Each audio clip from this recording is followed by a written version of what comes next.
Lori, I'm just going to put out the warning now to people that watch our show. It will be longer than 30 seconds, and you and I will deep dive into things that probably make no sense to me, and you'll explain it to me. Okay? Just so we're very clear on this.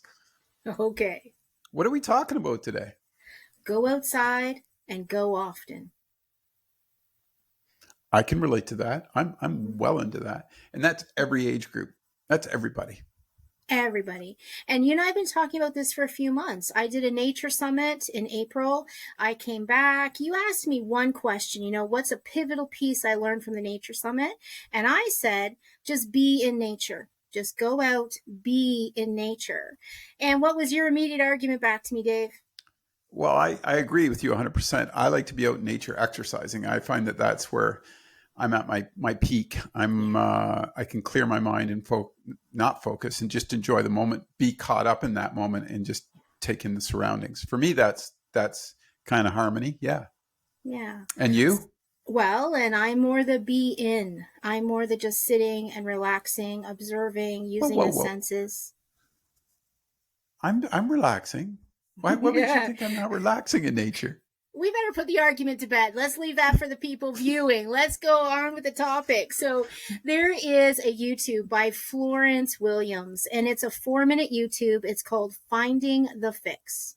I really, really like that YouTube, and I really, really like her work. So anyone who wants to can look at it more. But what she's really speaking about is that being outside decreases our stress hormone, decreases our blood pressure, decreases our heart rate. There are health benefits by being outside, even for short-term periods of time.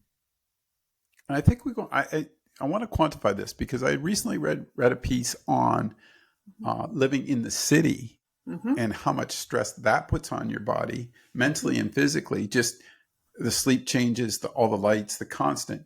And you and I are talking more in that quiet park environment, outdoors where nature is free, correct? Absolutely. And, we're coming into August. This is our August taping. So honestly, Dave, in Ontario, we're so lucky. We have 25,000 lakes. We have a fifth of the world's fresh water. We have so much available to us in terms of beaches and forest. Not far, we have the oldest Carolinian forest. That'd be at Bacchus, and the Boreal in the north. So we have at our disposal water, trees, and nature of all kinds. And there's so many festivals. There's so much that families or people can do for free. And you and I were talking off air. I know you're getting ready to go into Algonquin, and I go every year.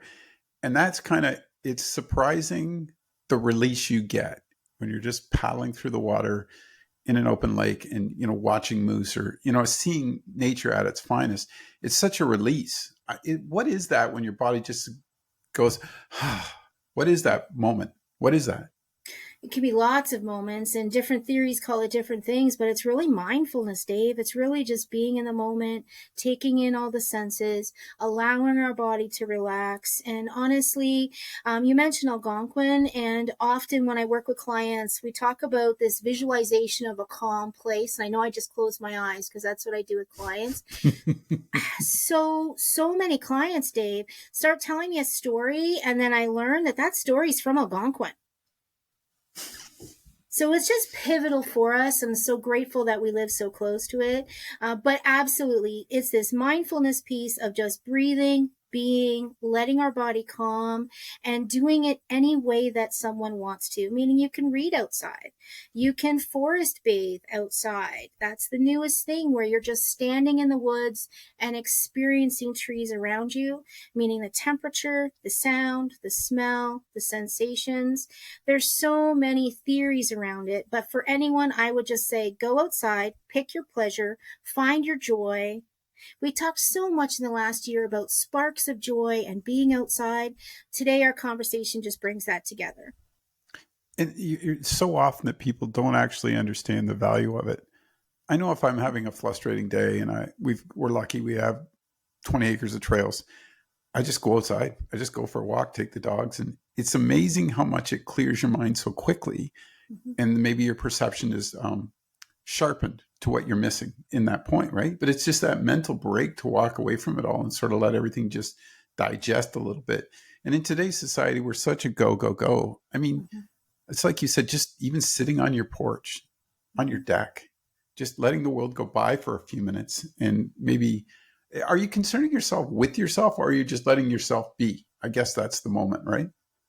It can be either for client, but honestly, if you can just be outside and just be and just Yeah. notice, focus on your breath, just calm your breathing and just take in what's around you.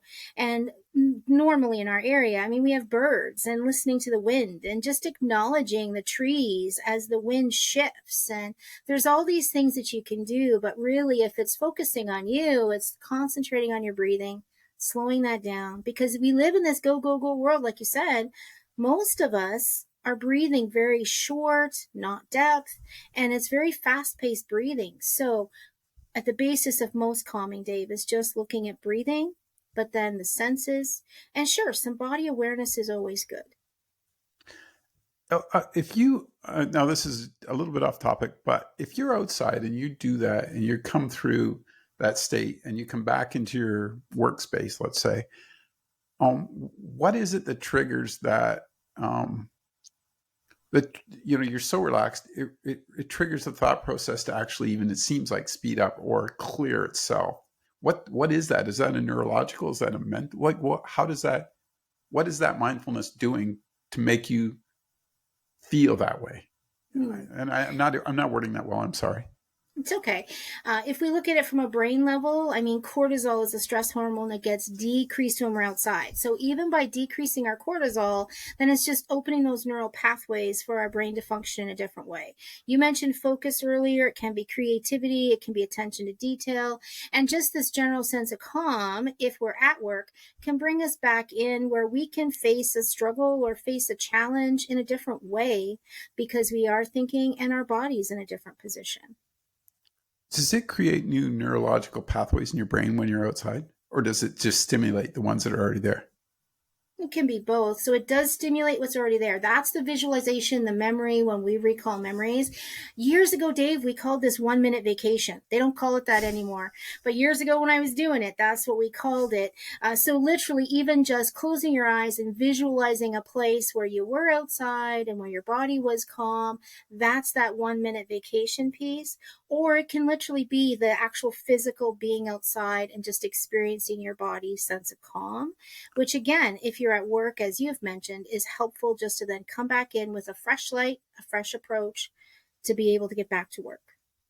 I'm lucky enough to, and this is sort of back to it's kind of an offshoot of our little debate earlier about exercising and that. But what I did do this week, and I thought I would share it with you, is I took my laptop out on the deck. I actually took my monitor screen out on the deck too. And I worked for about 3 or 4 hours. And it was such a different environment that it took me a little bit. Like, I'm not going to lie to you, the first half hour, I was like, I'm buzzed out, right? I'm just outside and I'm enjoying it. But then the focus was so sharp and things were just bang, bang, bang. Like, I was rolling through a lot of work in about 3.5 hours. And I realized then too, just breaking up the monotony, right? Like, I always go for my walks, but just taking the other side of it outside and allowing that freedom. What a difference it made just physically and mentally for that little bit of time. Well, and for me, Dave, I can reflect that I work outside 95% of my time. So the blessing for clients is that we can do all of our work outside, short of bad weather, of course. But I hear what you're saying. And truly, with Purposefully Unplugged, it's exactly what we do most moments of most days. Is it hard when you initiate that with the client? You say, we're going to sit out in these Adirondack chairs and just have a chat. Is it hard for them? Like, do they have that first sensory overload? Some clients do. I'm thinking of one client who didn't even want to go in the woods. And after 8 months of working, our last session, we actually went in the woods and dug up saplings so she could take them to her own home and plant them so she has more trees at her home. So Dave, that's one of the biggest success stories I can share. Someone who wasn't comfortable going in the woods, just went in the woods to dig saplings to take them home. It's amazing, isn't it? Like, I mean, it's like anything in life that has its positives and a few negatives, but just being able to do that for her must have been huge. Mm-hmm. Like, it's just, she's opened up so many doors, right? Mhm. And other clients, I mean, they get to choose where they sit. So some clients really like to watch the cows because the pasture's now open. So there's times where the cows are less than 4 feet away from us chewing the grass. So there's nothing like being in a processing moment and hearing the cows right there kind of chewing. And you've heard in our tapings before, the chickens are carrying on and birds are right there. So it's an environment that clients might take some time to get used to, but once they do, they really enjoy it. And often, Dave, clients are finding me because they want to do the work outside. That's cool. Like, I mean, to me, that it just makes total sense. And anytime, if you know, in life, when you're thinking about what you do, most people picture an office Mm-hmm. and they're laying on a sofa and Mm-hmm. explaining life's problems to you. And Mm-hmm. there's nothing further from the truth. What really needs to be done, is there? Mm-hmm. I'm very lucky, very blessed to have the environment that I do, and clients indicate that it's a good environment for them to do the work that they want to do. Have you, when you, and I don't want to get into clients specifically, but I have one last question for you. When you're walking somebody through this journey and they're discovering, you know, maybe working through issues, the outside environment in the end, do they now understand its value? Is that part of the lesson as they go? Absolutely. So, another client yesterday, we really brought this to her work. So, I'm glad you grounded there today because when she is in session out there, she does feel that. And so, we're able to emulate those pieces at work, where she can go outside, what she can do, and how she can ground. Because honestly, sometimes it's as simple as smell. So, if it's the smell of the trees or the smell of the ground, there's so many essential oils to emulate that, that people can take that with them wherever they need to be and experience that same sense of calm. That's so cool. How do people get a hold of you? Explain what you do, because we really kind of just went right around it in a complete circle, Mm-hmm. and let them know. Mm-hmm. I'm a psychotherapist. I operate outside, and people can reach me by phone. I find that's always the best option, 226-934-7425. Quick plug for next month. I want to talk about an experience I had outside, but I wanted to reflect just how kids are so responsive and how, you know, they can battle through anything and they move through life. It seems like they're just, they bounce back really well. So I want to talk about that next month. Okay. Perfect. Can All do. right. Hey, take care. And thanks for doing this today. Have a good day.